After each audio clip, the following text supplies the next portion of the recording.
salaamaaleykum gars yi salaamaaleykum ñu ngi siyaaraat ñëpp di joxaat ñëpp seen wàccuwaay di leen ñaanal jàmm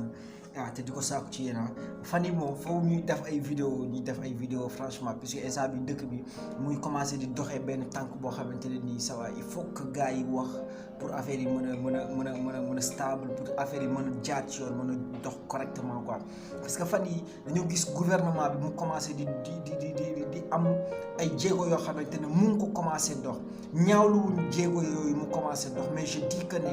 jéego yooyu noonu c'était pas le moment pour mu doxee jéego yooyu instant bi ñoom dafa mel ni ñoom ci ay campagne lañ nekk wala ci ay campagne électorale la ñu nekk te li nga xamante ne du yoon parce que bu ñuy xeex feebar mu ngi mel ni gouvernement bi ñoom dañoo échoué lu tax ma ne dañoo échoué mu ngi mel ni ku am match de football di war a dem football yi sol xaftaan ak caaya parce que ci liñ nekk ni nekkul guerre boo xamante ne dañuy guerre contre xiif mais dañuy guerre contre une maladie donc ce qui signifie que ñun guerre sanitaire la ñu nekk donc gouvernement bi avant que muy nekk di distribuer ay lekk distribuer ay naan ak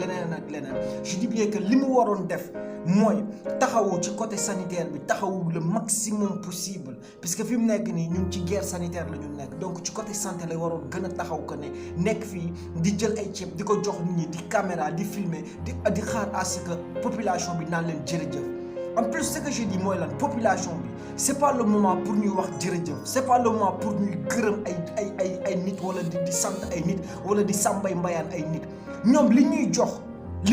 loolu suñu xaalis la ñoom li ñuy jox loolu suñu xaalis la c'est un devoir boo xamante ne gouvernement bi da ko war a def su ko deful woon dañ ko war a demander par force parce que moomu ko ñun suñu alal la alalu Sénégal la mu jël alalu Sénégal delloowaat ko Sénégalais donc je pense bien que nag jarul ñu leen di woyal di leen di feccal di leen di def di n'importe quoi c'est un devoir boo xamante ne def nañ ko dañ ko war a def xaaruñu fi ñu nekk fi di filmer di jox nit ay saabu di filmer wala jox nit lu mu lekk di filmer loolu noonu ñun buñ leen wax jërëjëf amul jërëjëf nit bu defee devoir am c'est son devoir da ko war a def donc warul ci xaar jërëjëf donc ñun sénégalais nañu amaat fulla ak fayda puisque nit ñi mënuñu ñàkk respecté ba pare ñun ñu mën a respecté suñu bopp ñoom bu ñu bañee respecté ñun nañu respecté suñu bopp ñun la population sénégalaise puisque ñoom s'ils sont devenus aujourd'hui des présidents c'est la population sénégalaise ñoom ñoo leen def ay présidents ñoom bu ñu séddalee tey xaalis wala séddalee ay ceeb parce que moomuñu xaalis boobu askan bi ñoo leen dénk xaalis boobu donc c'est normal askan bi nekk ci jafe-jafe ñoom ñu taxawu askan bi par force donc c'est pas le moment ñu war a nekk fi naan jërëjëf c'est pas le moment ñuy jox nit ay ceeb di ko filmer di ko caméra di ko campagne c'est pas le moment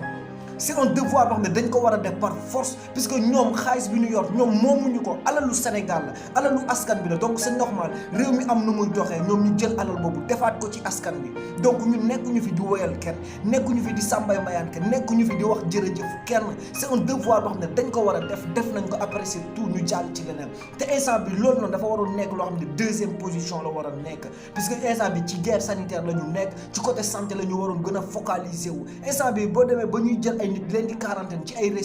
ay hôtel di leen di quarantaine fu kenn xamul la fois passée maa doon dégg ñu naan ci hangar bu Yoff la ñu waroon jël nit ñi di leen di quarantaine foofu na ce qui signifie que ne Sénégal dispositif sanitaire bi war amuñu ko donc après le moment où que ñun feebar bi moom mu ngi circuler di propager wu comme il veut ñun ñu ngi fi xalaatuñu nu ñuy def ba war ko ndomb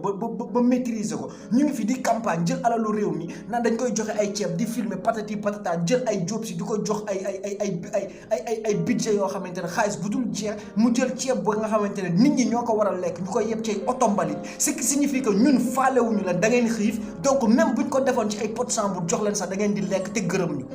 ñun mënuñu xiif mënuñu ñàkk ba pare ñànki il faut que sénégalais amaat fulla seen bopp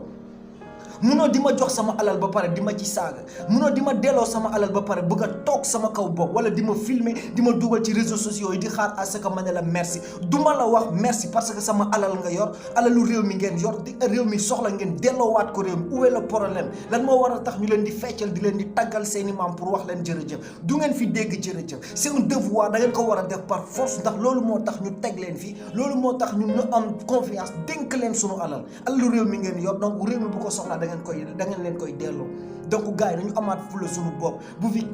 kenn dagaan kenn bu fi kenn sàmbay mbayaan kenn bu fi kenn topp ci ginnaaw kenn puisque ñun fekk amuñu fulla suñu bopp suñu dirigeants yi ñoom duñ ñu respecté fekk ñoom ñu ñuy xiif la boo xam ne xiif nañu fu ñu jaarloo ñu jaar fa ñoom duñ ñu respecté ak loo xiif loo amul loo lekk loo ñàkk desal ak sa fulla. Combien de temps ñu ngi lekk te gouvernement bi séddalewul ceeb donc c'est pas aujourd'hui que dañu ñàkk fayda ci ay problème mu ceeb c'est un devoir dañ ko war a def nañ ko c'est tout ñu jàll ci leneen donc je dis bien que li waroon jiitu mooy ñu xeex ak feebar bi te li xeex ak feebar bi du ceeb ak diwlin mooy xeex feebar bi il faut qu'on se dise la vérité nañu taxawaat ci côté santé bi nañ ci taxawaat bu baax a baax mu ëpp solo parce que fii feebar bi du xiif bu doon xiif la ñu joxe ceeb on peut dire que ne mën na jeexal feebar bi mais feebar bi du xiif donc gouvernement bi nañu xoolaat bu baax li ñuy def xam ne askanu Sénégal bi dootul nangu nit di jaar seen kaw xam ne askanu Sénégal bi dootul nangu nit leen di utiliser alal bi ñun ñoo ko moom donc def leen ko ñun niñ ko soxlaa problème am na nañu xool nuñ koy résoudre te bàyyi politique bi bàyyi askanu Sénégal bi ñu bëgg a takk buum ci baat di ko xëcc loolu laa amul lu may envoyé comme message donc merci beaucoup.